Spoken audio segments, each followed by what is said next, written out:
Well, welcome to episode 2 on the Pillar of Mindfulness and Meditation. I am Sarah Ann Atkinson, a yoga teacher, yoga tune-up teacher, Thai masseuse, somatic sex educator, and an ecstatic goddess. I reside in the unceded territory of the Algonquin, Wendat, and Anishinaabe people, also known as the colonial city of Ottawa. Hi everyone, I am Renée Michaud. My pronouns are she, her. I am co-hosting today from the beautiful unceded territory of the Algonquin Anishinaabe people, also referred to as Chelsea, Quebec. And we are here with our mindfulness and meditation guest and expert, Brian Tohana. Brian, tell us about yourself. Hello, thanks for having me. So my name is Brian Tohana. I am a mindfulness meditation teacher and also communication relationship coach and consultant. And I believe connection is why we're here. And so in meditation, we're exploring connection with self, which I think is what's required to help us connect with everyone else, because it's a busy, noisy world out there. So I use connection meditation to connect with myself. Lovely, wise. Thank you, Brian. Thank you. There are many people that can benefit from meditation and mindfulness, but I really first want to recognize the struggle to start or even maintain a practice. And I'll start from a place of personal vulnerability with my story. I grew up in a very shame-based cycle in my mind of believing I was too busy, too noisy. So when it came to introducing practices within meditation, the concept of sitting still and that my mind wouldn't do it, my mind wouldn't be quiet. So right away went to failure mode. I was not doing it right. I thought there was one right way to meditate, and then the rest of the way was wrong. And therefore, I was bad because I couldn't do it. And it was about widening my scope to realize just the facets of meditation that exist. There isn't just sit still, quiet vipassanas. There's actually much more. And that eventually bridged the gap to be able to go deeper into those practices, ultimately addressing that it was my lack of safety inside the quiet of my own mind and body that I had to address before I could even welcome meditation. And Renee, what about yourself? Yeah, absolutely. So for me, it came from a place of needing to find a sustainable solution to suffering. And my suffering came in the form of depression and anxiety. And I realized in meditation, and it was slow and gradual, and it was guided, and it was 5 minutes, and then it grew from there to a practice that today I aim for 30 minutes of silence per day. And I aim and I intend, and it's not perfect, and I am self-compassionate. But I got to know myself, my mind, my emotions through meditation. And it wasn't always comfortable, but I'm a lot stronger for it. And it's that resilience piece that I need and that I'm getting out of meditation. So for anyone listening, if you're struggling, you are not alone. This is not always easy, like, going to the gym or getting out in nature. There's that first step and obstacle to overcome, but we're there. We're doing it together. So, Brian, that's where you've come to us today to guide us through. If you can maybe let us know why you choose to meditate. Yeah, so I'm similar to everyone else. In our lives, there are so many things that are good for us, right? We know that are good for us, but that we don't do. And so that's why it's so amazing that you're doing the happiness habits, because it really is about building this structure of support in whatever you choose to focus on. So maybe you're here because you're like, yes, meditation, there's something here for me. I remember, when I first discovered meditation in 2013, I actually didn't really know anything about meditation. I just walked in the door one day and I was like, if people meditate, it must be for a reason. Like they must like do it because they get some benefit. I don't know what that is. So I put on my first guided meditation video by Deepak Chopra. And it was a 15-minute meditation, sat down, and I remember the words that caught me. He said, your breath might speed up, it might slow down, or it might pause. And I still remember my little head tilt of like, it might pause? That's so interesting. And so all of my attention went to my diaphragm until my breath stopped. And I sat there for I don't know how long, maybe 3, 5 minutes, until my voice started in my head started going, you have to breathe, you have to breathe, you have to breathe. And then this other voice came in and said, your body will do that for you. And so I was like, okay. I was just genuinely curious, like, what is my breath going to do next? And so I sat there for some time until suddenly my diaphragm contracted, took in, it felt like the first breath of air I'd ever taken in my entire life, and I left my body. And an out of body experience is kind of hard to describe, but looking back, I didn't have the words for it then. I became just awareness, and I was witnessing my body completely autonomous from, my physical body, and I felt this deep sense of peace. Remember, this is someone who's never heard of meditation before. I have no idea what's going on, and then all of a sudden, all of my attention goes to my mouth, and for some reason, and this smile rises out of nowhere from the deep happiness. And I have this thought, this must be nirvana. Also never heard of nirvana before, but that's just the thought I had. And then I saw white light, and it kept getting bigger and brighter in front of me with my eyes closed. And I knew that I could kind of end the experience at any point in time. But I'm just sitting there kind of going, wow, this is amazing. And then I chose to open my eyes, and the experience, when the white light got to kind of the edges of my peripheral vision, and I called my girlfriend. And I don't remember that conversation, but I was like, I became a completely different person after that, actually. My mom, my sister, and my girlfriend all said Brian died. And I don't remember who I really was before that. But that's when I started to have awareness of my thoughts in a whole different way. And I went through 6 months of, not kind of thrown into this world of thought and then kind of thrown out of it again. And I went to the restaurant Cora's, actually, I was working in Peterborough, Ontario at the time. And I told one of the servers, and she said, it sounds like you had a spiritual awakening. And I had never heard of that before. So what did I do? I Googled it. I Googled spiritual Yes. awakening. And that's when I found people like Eckhart Tolle and Alan Watts and Ram Dass, and they normalized my experience Mm. when no one else around me could understand what I'd just been through, which was like, thank goodness for that. So that was my intro into meditation. I kind of got, Mm. beginner's luck or whatever, and I experienced myself as everything, for lack of better words. And so that obviously sparked my curiosity. And so I started meditating because of that experience. And then over time, that kind of went in and out of it. But today, I meditate literally to stay sane. And that's why the event next week, I call it SANITY, 30-day meditation experiment, because that's what it is about for me. It doesn't feel like as much of a choice as much as a necessity in my life. It's completely a priority. If I don't meditate, I'm not mentally healthy. It's just as important as healthy eating or walking outside to me.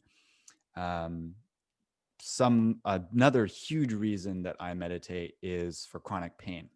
So I had a serious back injury in grade 8, so in 2000, so about 20 years ago now. Someone jumped on my back. I fell down, face down, in the fetal position. He was squatting on top of my shoulder blades, and when he got off, he pushed down and my back snapped right in between my shoulder blades. And so I still basically feel like I'm in the trauma of that experience to this day. So I'm in constant pain and discomfort. And meditation has been one of like the simplest, most powerful ways, just paying attention to my body over the course of 20 to 60 minutes or more, to deeply relax my nervous system without having to like do anything. It's such a profound experience. So that combined with doing float tanks over the years, I've done lots of float tanks. Mm. If anyone hasn't tried that, I think you can even do it during COVID here in Ottawa. I definitely highly recommend that. Sensory deprivation. That's been super healing for my body, as well as Vipassana. You mentioned the 10-day silent meditation retreat. It's in Montebello. It's free. It's a nonprofit Mm. all around the world. They've got over 200 of them. They get like 100 people every 2 weeks or something like this. It's incredible in Montebello. It's an amazing facility. They are open during COVID too. So Ooh. I've done 3 of those now, and those have all been the first one, the easiest, the second and third was like, why am I doing this? Like, why am I putting myself through, 10 days of silence and meditating, whatever, 10 to 14 hours a day? But the end result is always incredible, to get to really experience what it's like to be with ourselves. Because it's interesting, right? Like today in the noisy world, um, we're so overstimulated. That's like a big reason that I meditate. I just like, even just being on the computer, like I just get overstimulated, right? Mm. Um, so that quiet time of actually not doing anything, because a lot of the ways that we relax are still stimulating. Like we watch Netflix, right? Or we go for a run, which is, those are great. Like I'm not saying you shouldn't watch Netflix, or running's bad, but like those are great. But for me, meditation is about actually not occupying myself or filling my time or just being in reaction. And the number of people I've coached in their 40s and 50s who are being coached because they lived their entire life in reaction, not really ever pausing to think, like, just what's it like to be me right now? Right? We can go our entire lives without like having that little pause. So, and the culture of social media, we can't focus or sit still for 1 to 2 minutes even. Mm. So to me, like there's so many reasons. It's about finding your reason that matters to you enough. For me, it just provides that stability and that calm in my life to just come back to, because we have to live our life and engage in the busyness and the noise, right? It's not going away. So if we can cultivate that safety, as you mentioned, and that calm, that's what meditation is all about for me.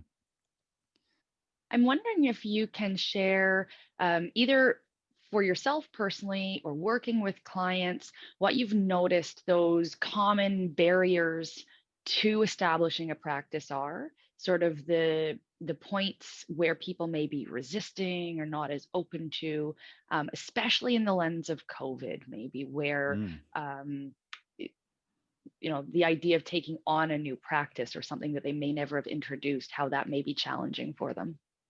You know, the preface that I want to start with meditation is we need to get outside. Like we have to get Mm. outside. So like for instance, just before this, I got outside and then I came and did this. So similarly with meditation, if you haven't been out all day, go for a walk first and then meditate. That's what I'd recommend personally, like, because we just need to get out of our houses. So just staying in and thinking I have to sit still and meditate could just be more of a burden and a pain than anything. So maybe consider combining it with, exercise first, or yoga, or walking outside, for instance. But number one, and this is true for cultivating most habits, right? Like we don't have enough time, or which really Mm. means it's not a priority.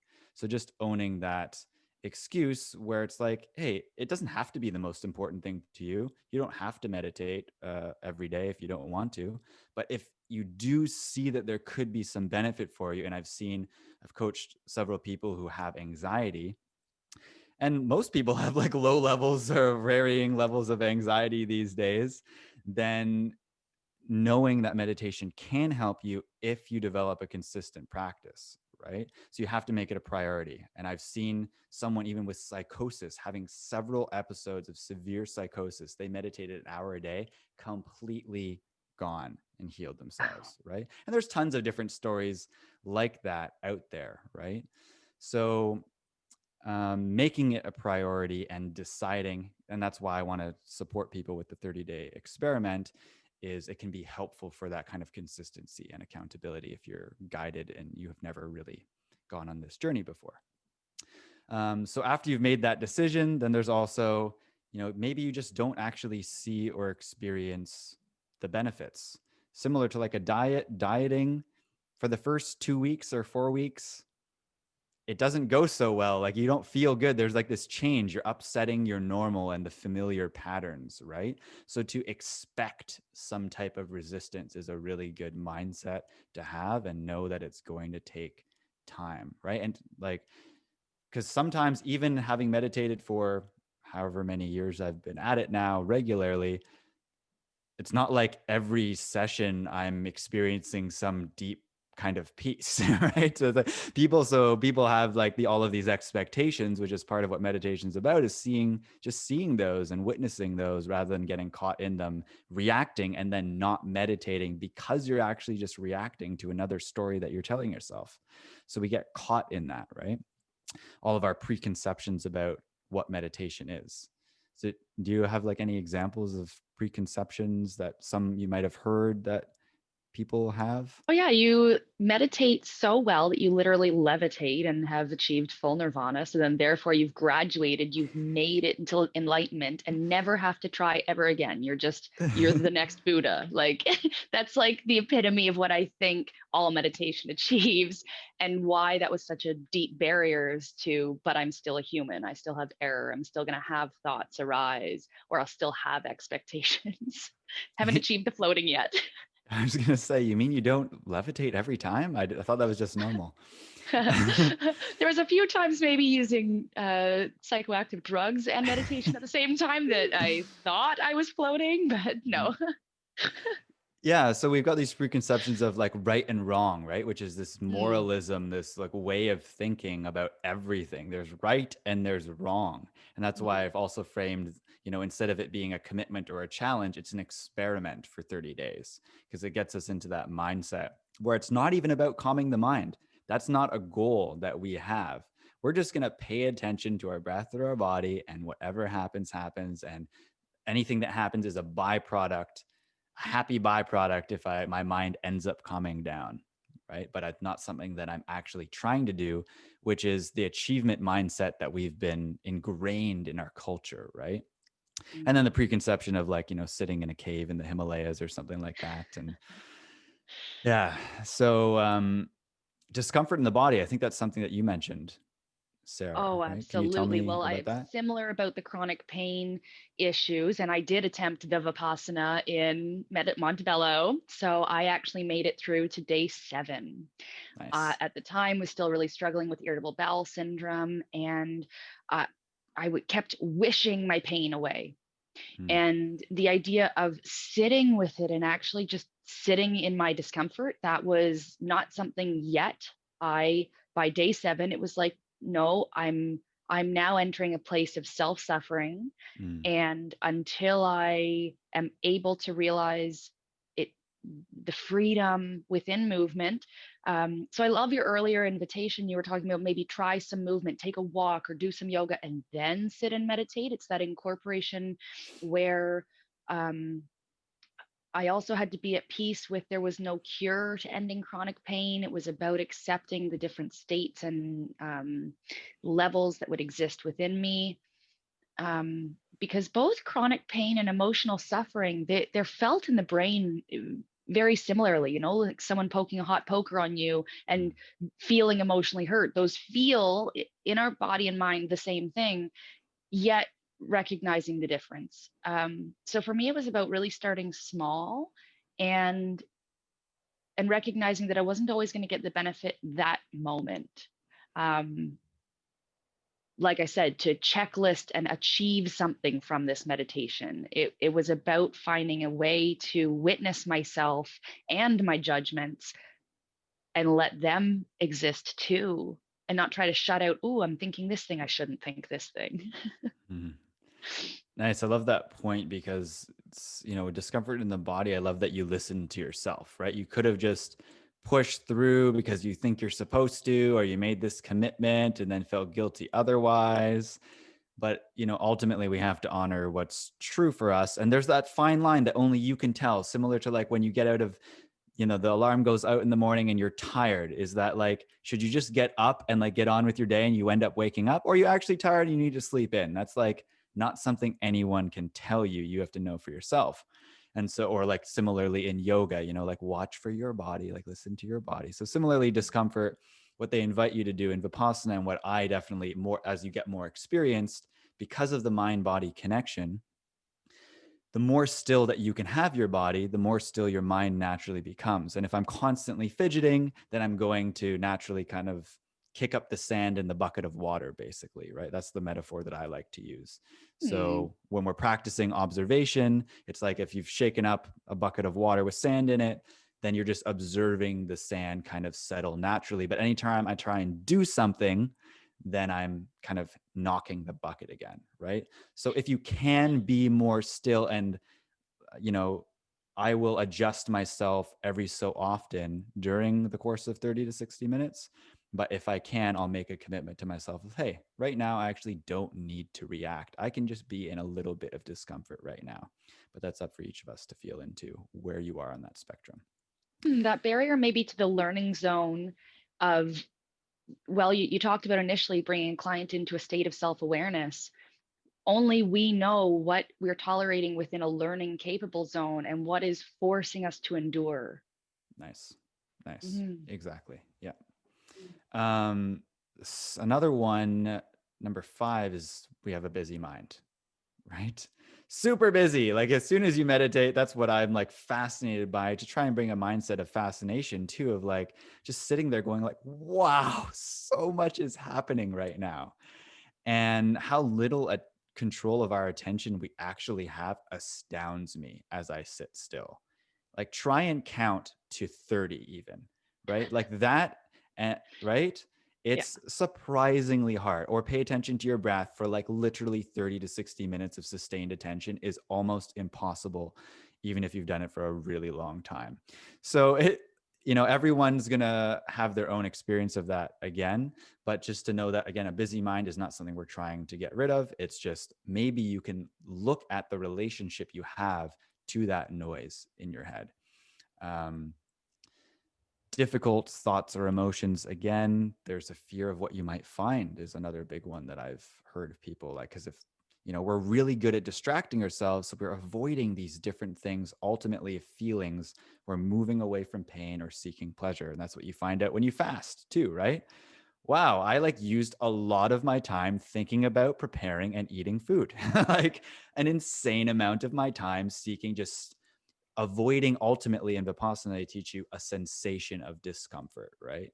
And I'm seeking pleasure and avoiding pain. So suddenly you start to see how much of your life is literally in reaction mode. For sleepiness, if you're nodding off, sometimes exhaustion catches up with you. And that's part of what we're running away from. So sometimes I'll meditate and I'll be like, I actually need to have a nap right now. And I'll lie down and I'll have a nap, right? It's not something I need to push through again.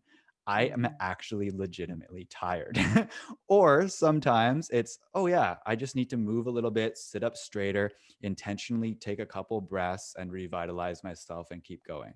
So that's where I guess having a teacher or someone who can guide you through to like, help you stay on track can be helpful.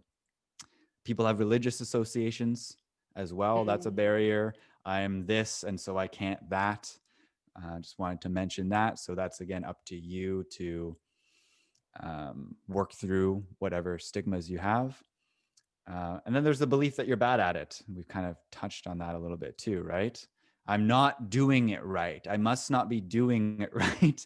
So we think we're supposed to achieve something. We're focused on the outcome, not the process. And the process is what I'm practicing is just being with what is. So for me, find your own definition of meditation throughout an experiment. And for me, like my ever evolving definition is like, yeah, I'm just trying to be. It's funny how we have to like program or use effort to become effortless, right? Surprising. So do we want to move into some best practices specifically, or has anything come up so far that you think other people would need addressed? I'm curious, Brian.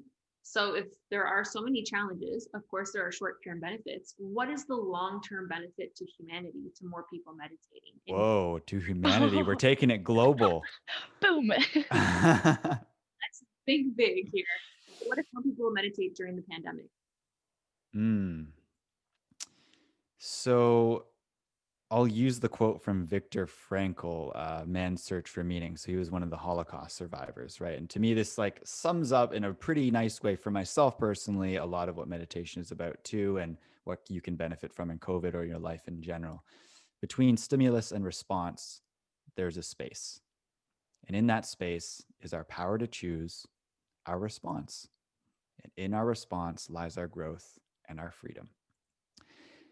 And we need the context of where that quote came from, right? Someone, a Holocaust survivor, right? He witnessed people either take their lives or not, or give up or not.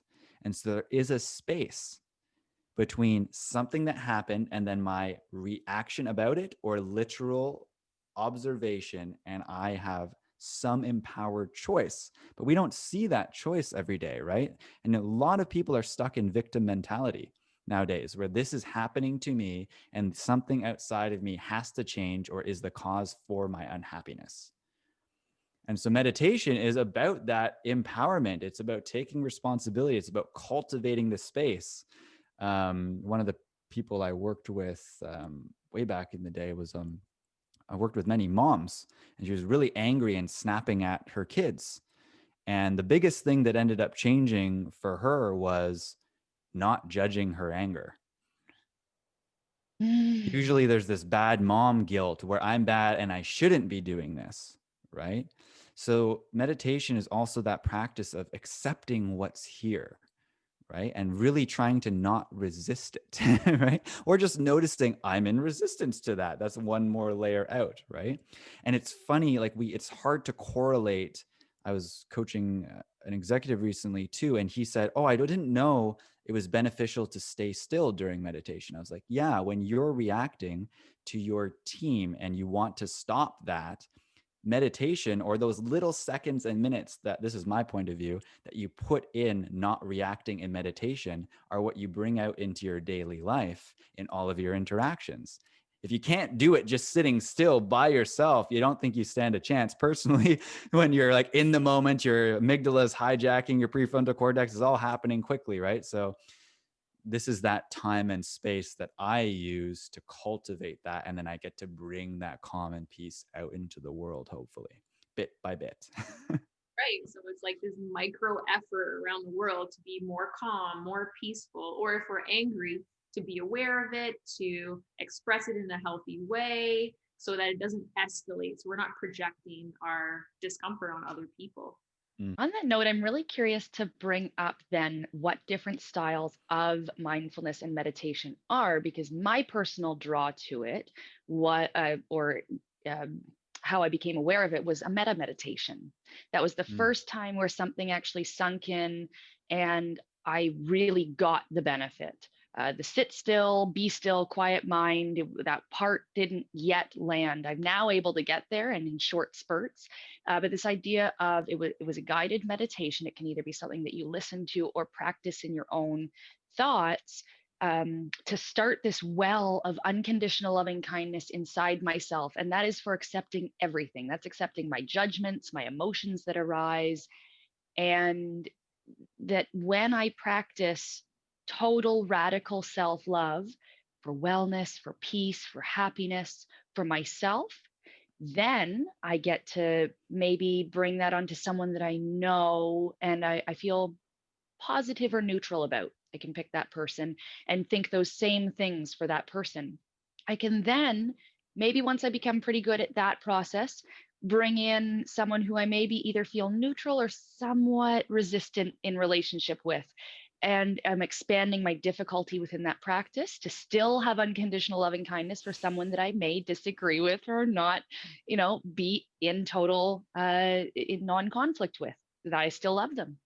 Then you can expand that bubble to literally not only encompass your whole city, North America, the whole world. All of a sudden, your unconditional loving kindness, and this is where, in the lens of COVID, is like if we all even just practiced a minute of meta meditation. So that's my example, but I'm wondering maybe if you can guide us through other examples of what practices exist within Hmm. that whole sphere of mindfulness meditation. Yeah, I love how you're opening up the stage because there's a lot to choose from, right? And so that focuses on like, so what is the purpose that you want to meditate to, right? And that's personal to each person. So for me, it could be to sustain and chronic pain. Some people, they've got anxiety. Some people, Mm, they've got depression. Some people, they want to, yeah, have better relationships and not be in reaction. So maybe I mm, can just describe a little bit. This is what was really enlightening to me about learning about Vipassana meditation is there's a reason just like in yoga for the way that certain things are done, right? And so when you find that reason, it's like, oh, that makes sense. Now I can do it with more of a purpose instead of just being told to do it and not really knowing why. So one of the fundamental pieces of Vipassana meditation is the mindset of knowing that everything that you're feeling is impermanent. That's a universal truth of Mm. not just what you're feeling, but that everything tends towards entropy and dissolution, right? So everything is changing. So what's not changing? I can only see what is changing relative to the unchanging. I can only hear the noise relative to something that's silent. And so to me, it's such a beautiful spiritual practice to be able to return to the stillness, the calmness, the quiet that's literally always here. I'm like, to me, that's one of the greatest gifts I can give my child, actually, is to help them find that space within themselves. It's like literally, even when I'm not here, you've got this. You can always come back to that. You have something coming up, Brian. Do you wish to tell us not only what you're featuring for Happiness Habits, but then the grander project that exists? Yeah. So, a huge part of what's helped me, I actually do a variety of meditation from, I listen to two people, Muji and Adyashanti, as guided meditations. They're my favorite people. And then sometimes I'll just meditate on my own. So, I've put together meditation for beginners, 30-day sanity. It's called Sanity, 30-day meditation experiment for beginners. So, on next Friday, November 13th, we'll do a 20-minute meditation and I'll do a little introduction. We'll do some check-ins. Um, and then from there, that will be day one of the 30 days. So if you want to continue, if you're inspired to make meditation a priority in your life, then I'm recording a new 20-minute meditation every day for 30 days and sending it to your inbox.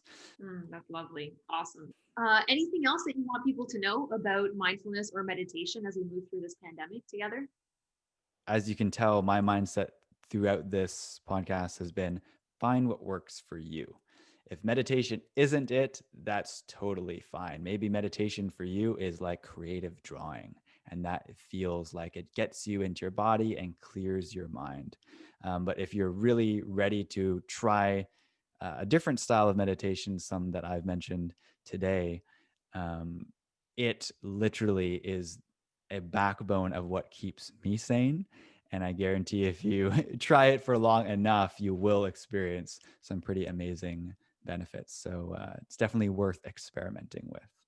Yeah, thank you so much, Brian, for all of your insights, your passion, your journey to this vocation. And yeah, it's just been a real pleasure to get to share Renee with you as co-host and Brian with your journey today. Thanks for having me. Thanks for everyone watching at home. Be mindful, lean in. We're doing this together. Stay happy. See you next week. See you.